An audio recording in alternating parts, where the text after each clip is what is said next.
آج نماز عزت دلائے گی. سب سے پہلا اعلان ہوگا. کہاں آج پتہ چلے گا عزت والے کون ہیں. کہاں ہیں راتوں کو اٹھ کے نماز پڑھنے والے اور اللہ کے نام پہ خرچ کرنے والے. صرف نماز نہیں، زکوٰۃ بھی دینی پڑے گی. پیسہ ہے زکوٰۃ نہیں دے رہے، پیسہ ہے اللہ پہ کے نام پہ خرچ نہیں کر رہے. بھائیو، اللہ کے نام پہ خرچ کرنا سیکھیں اللہ کے واسطے. اپنے آپ کو سادگی پہ لائیں اور اللہ کے نام پہ لٹانا سیکھیں. اللہ آپ کی نسلوں کو واپس کرے گا، صرف آپ کو نہیں، آپ کی نسلوں کو واپس کرے گا. آپ اللہ کو قرضہ دے رہے ہیں، کسی ایسے ایرے غیر کو قرضہ نہیں دے رہے. یہاں مسجدیں والے چندے مانگ رہے، بھائی مسجد کو چندہ دو. مدرسوں والے چندے مانگ رہے، مدرسوں کو چندے دو. یہ تو مسلمان کی غیرت کے خلاف ہے کہ اللہ کے گھر میں مسجد کے لیے چندہ مانگا جائے. اور کہیں صندوقچیاں پھرا رہے، کہیں وہ جھولیاں. ایسی مجھے شرم آتی ہے. یہ کرنے والوں پر بھی میں کیا کہوں، ان کی عقلوں پہ بھی پردہ ہے کہ اللہ کے گھر میں مخلوق کے سامنے جھولی پھیلاتے ہیں. اور پھر ان مسلمانوں کی آنکھوں پر بھی پردہ ہے کہ ان کو غیرت نہیں آتی کہ مسجد کے لیے جھولی پھیلائی جا رہی ہو اور یہ گھروں میں اچھا خاصا کھاتے پیتے ہوں اور مسجد کے لیے جھولی پھیلائی جائے اور مسجد کے لیے صندوق رکھے جائیں اور ہر نماز کے بعد مدرسے کے لیے لوگ چندہ مانگ رہے ہوں. یہ ایمانی اور غیرت کے خلاف، مسلمان کی سخاوت کے خلاف ہے کہ اس طرح مسجد کے لیے جھولیاں پھریں اور مسجد کے لیے صندوق پھریں. ہم تو اللہ کے نام پہ بے دھڑک لگائیں.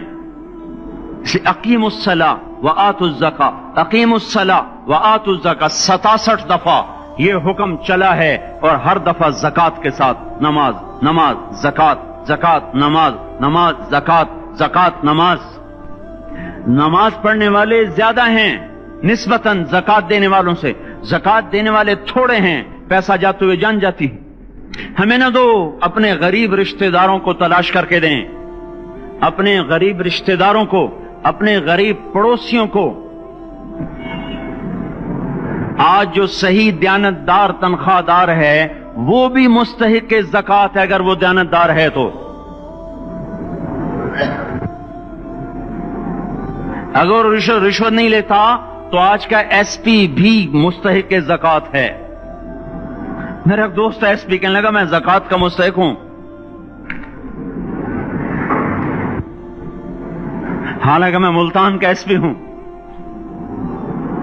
کہ 15 دن میرے گھر میں کبھی سالن پکتا ہے، کبھی نہیں پکتا.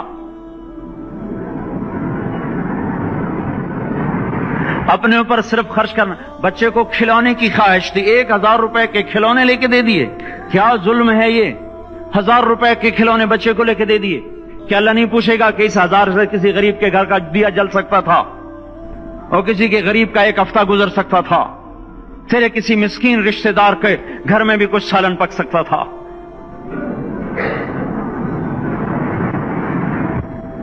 رزق دیا تو اس کا ہوش نہیں کہ اس کا حق ادا کریں. جان دی تو اس کا ہوش نہیں کہ اس کا حق ادا کریں. سجدہ جان کا حق ہے اور زکوٰۃ اور صدقات یہ مال کا حق ہے. میں کب اپنے لیے مانگ رہا ہوں؟ میں کہہ رہا ہوں اللہ اپنے غریب رشتہ داروں کو دیں، ان کو تلاش کریں اللہ کے واسطے. اپنی بیویوں سے پوچھو سونے کی زکوٰۃ دی ہے؟ دے، ورنہ تو خود پکڑی جائے گی. تیرا زیور تیرے لیے گنجا سانپ بن کے تیری زبان کو ڈسے گا. ان کا میں نے تو بچیوں کے لیے سنبھال کے رکھا ہے. اس کی زکوٰۃ دو پھر ٹھیک ہے، ورنہ اسم کو توڑ کے اس کی زکوٰۃ دو، نہیں تو یہ مال پکڑوا دے گا قیامت کے دن. نماز نہیں چھڑا سکتی اگر زکوٰۃ نہیں دی، اور زکوٰۃ نہیں چھڑا سکتی اگر نماز نہیں پڑھی. مسجد بنا دی 50 لاکھ میں، اگر خود نمازی نہیں تو یہ مسجد بنانا اسے جہنم سے نہیں بچا سکتا. میرے بھائیوں، اپنی جان کا بھی صحیح استعمال کریں اور اپنے مال کا بھی صحیح استعمال کریں.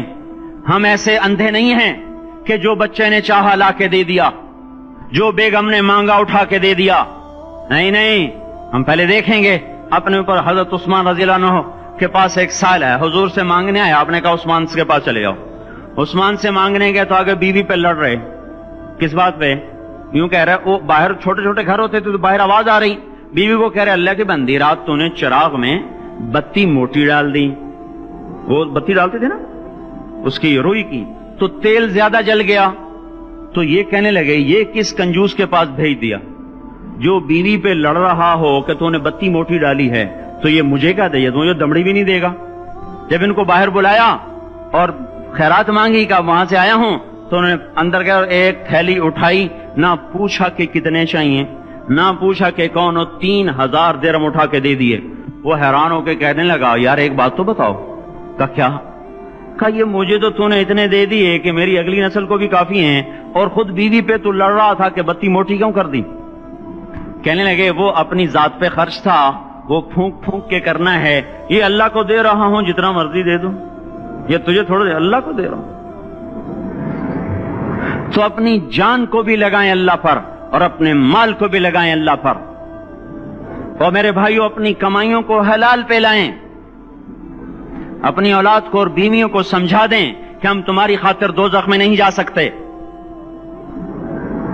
یہ ہم اس پر توبہ کریں، اس پر توبہ کریں، اور یہ آبادی ہر وقت ہونی چاہیے مسجد کی۔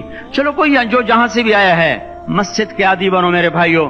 ہماری جماعت گئی تھی اردن میں 1991 میں، تو ہم اسرائیل کے بارڈر پر چلے۔ انہوں نے بتایا کہ یہ ہم سے آمد رفت بات چیت ہوتی رہتی ہے، چونکہ کچھ عرب ادھر رہتے ہیں کچھ عرب ادھر رہتے ہیں، رشتہ داریاں ہیں۔ تو کہا یہ یہودی ہم سے پوچھتے ہیں تمہاری فجر میں نمازی کتنے ہوتے ہیں اور تمہارے جمعے میں نمازی کتنے ہوتے ہیں؟ ہم نے پوچھا یہ تحقیق کیوں کرتے ہو؟ ان کا ہماری کتابوں میں یہ ہے کہ جب فجر کی نماز کے نمازی اور جمعے کی نماز کے نمازیوں کی تعداد برابر ہو جائے گی تو یہودی دنیا سے مٹ جائیں گے۔ اب یہاں فجر میں 1.5 صف ہوتی ہے اور جمعے میں باہر بھی صفیں بنی پڑی۔ چلو میں کہتا ہوں مان لیا 1/3 طبقہ باہر سے آیا ہے، یہ 2/3 تو یہیں سے اٹھ کے آیا ہے، یہ کیوں نہیں ہر نماز میں آتا؟ میرے بھائیوں اپنے حال پہ رحم کریں، اللہ کے واسطے میری پکار کو سنیں۔ میں آپ کو کوئی فلسفہ نہیں سمجھا رہا، میرا روزانہ ہر جمعہ جب آتا ہوں میں یہی مضمون بیان کرتا ہوں، میں روزانہ آپ کو نیا بیان سنا سکتا ہوں۔ 360 دن ہیں، میں اللہ کے فضل سے آپ کو روزانہ نیا 360 دن میں آپ کو 360 نئے بیان سنا سکتا ہوں۔ میں یہاں بیان کرنے نہیں بیٹھتا، اپنا دکھڑا میں روتا ہوں کہ پوری گلستان کالونی جہنم کی طرف جائے اور میں ان کا پڑوسی ہوں اور میں انہیں جہنم میں جاتا دیکھوں اور میری ہائے نہ نکلے تو میں ڈوب کے مر جاؤں۔ جلتا کتا ہم نہیں دیکھ سکتے اور اس ہماری آنسو نکل پڑیں، چوہے کو ہم جلتا نہیں دیکھ سکتے اور میں اتنی شکلوں کو جہنم میں جاتا دیکھوں۔ جس نے فجر آج نہیں پڑھی اس نے پر جہنم کو واجب کر لیا، جو اب آئندہ اثر نہیں پڑے گا اس پر جہنم واجب ہو گئی۔ پھر میں کیا مضمون بیان کروں، کیا فلسفے بیان کروں؟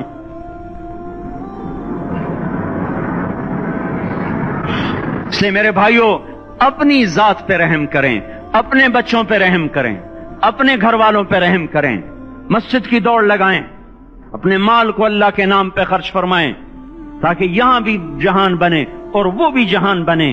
کیا زندگی ہے، چلتے چلتے سانس نکل جاتا ہے پھر یوں مٹ جاتے ہیں جیسے دنیا میں کبھی آئے نہ تھے۔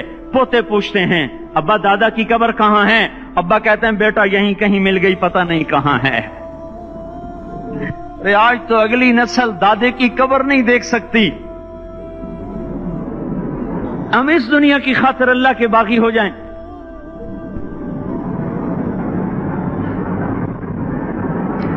اس بے وفا جہان کی خاطر اللہ سے بغاوت کر جائیں جو ایسا مہربان، جو ایسا کریم۔ تو اس لیے میرے بھائیوں اللہ کے واسطے اللہ کی بارگاہ میں توبہ کریں اور اپنے اللہ کو راضی کریں۔ یہی میری فریاد ہے، یہی میری پکار ہے۔ میں بھی توبہ کرتا ہوں، آپ بھی اللہ کی بارگاہ میں توبہ کریں کہ کوئی کام اللہ کی منشا کے خلاف نہ ہوگا۔ اس کو سیکھنے کے لیے ہم کہتے ہیں تبلیغ میں جاؤ، چلہ لگاؤ۔ ہم کوئی کسی تبلیغی جماعت کا ممبر نہیں بنا رہے، ہم خود تبلیغ میں جاتے ہیں، اوروں کو کہتے ہیں نکلو کہ ہماری توبہ پکی ہو، ہمارے اعمال درست ہوں، اور اللہ ہم سے راضی ہو. اللہ ہم سب کو عمل کی توفیق بخشے.